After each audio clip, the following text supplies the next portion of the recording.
I don't know if you saw overnight, but Dana White and Turkey and that have kind of released what they're going to pay fighters at certain levels. Have you had a chance to have a look at that? I haven't actually. I saw... It's very small. Yeah, I saw Turkey's... I literally woke up this morning and just scrolled online. I had to come here straight away, but I saw he was... did he reply to a reporter or something like that? Yes. I don't know. I mean, look, I think that... I don't know anything about the league, really, but I know... TKO, I know Dana, I know the mindset, and I think the mindset is just to have, you know, an organisation where you have control, where it would be great opportunities for the fighters, but you need the fighters that will give you the control to say, right, guys, and it's not like, I think sometimes people get it twisted that this control thing is they make you do whatever they want. It's not like that, you know, you sign up to a set of rules and you follow them. So I think the league will be those levels of young prospects and sort of intermediate names that will follow the rules of the league, and we'll be happy to do so. We all know that as the fighters become bigger, that's not going to work, that kind of contract. But I don't think they're looking for that yet. So I think this is more of a TV product necessarily than a kind of search for boxing greatness. It's very different though, isn't it? It is, but it can work. Like we did Prize Fighter years ago that worked really, really well. We got a lot of criticism for Prize Fighter because it was 3-3-minute rounds all on one night, quarterfinals, semi-finals and finals. That rated more at the time than championship boxing. But the hardcore would say, oh, what's this? 3-3-minute rounds? Oh, this isn't real boxing. They were right. And as we educated the audience, they didn't want Prize Fighter anymore. They wanted real championship boxing. So this is, you know, the difference in weight classes, all this kind of stuff. That's not going to suit the traditional boxing fan, but they might not be looking for the traditional boxing fan, you know? Another, is it going to suit the sanctioning bodies also as well? No, because I think it'll be their own belt. You know, you'll be fighting for, whether it's league, whatever, or TKO, whatever. I think you'll be fighting for that belt.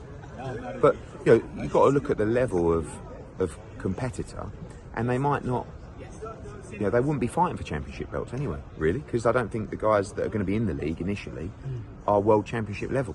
No. Maybe I'm wrong, but I don't. It looks like a more of a grooming sort of a thing. Yeah. Turkey's come out just recently. Bit of hostility around. Oh, geez, Mauricio, you know, Mendoza and all these governing bodies. Turkey's kind of said on this online thing that he did. I think he did it over some Twitter online that the sanctioning bodies are going to be good for the next 2 years.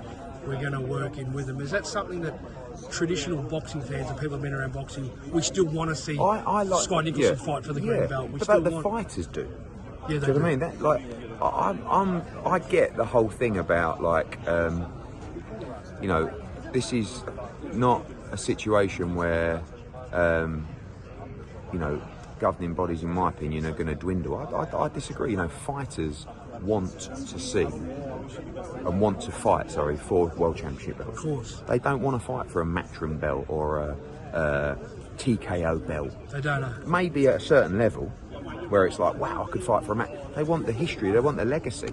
And, you know, for me, like the Ring magazine for me has been, and this is pre-Turkey, has always been the one that tells you who the best is in the division. So we've got that already. Do you know what I mean? But I feel like if there's one belt, fighters won't get opportunities to fight for a world title. You know that. Like if there's someone who's got the belt and there's some beast coming through, they're not going to want to fight him. And they'll try and find a way to avoid that. It's easy to say, oh, someone's going to come in and, you know, they're going to make sure that that doesn't happen. It doesn't, like someone gets injured, you know, manager swerves them the other way. Like, it just doesn't work like that. So, you know, I think you know, we're in a situation where it's going to be interesting to see who, you know, progresses more of the governing bodies. They're all fighting between each other. They all get on, but they want to be the best governing body. They want to be the most valuable belt, and that's good as well because, you know, they're better for sport. Yeah, but also, like, if you look at the work they're doing great work. WBC do fantastic work, you know, around the world. Yeah. Also, the profile of the fighters. They're big down here. Yeah, but also they've got a big platform, and they're pushing the profile of their fighters as well. So I think we can all work together.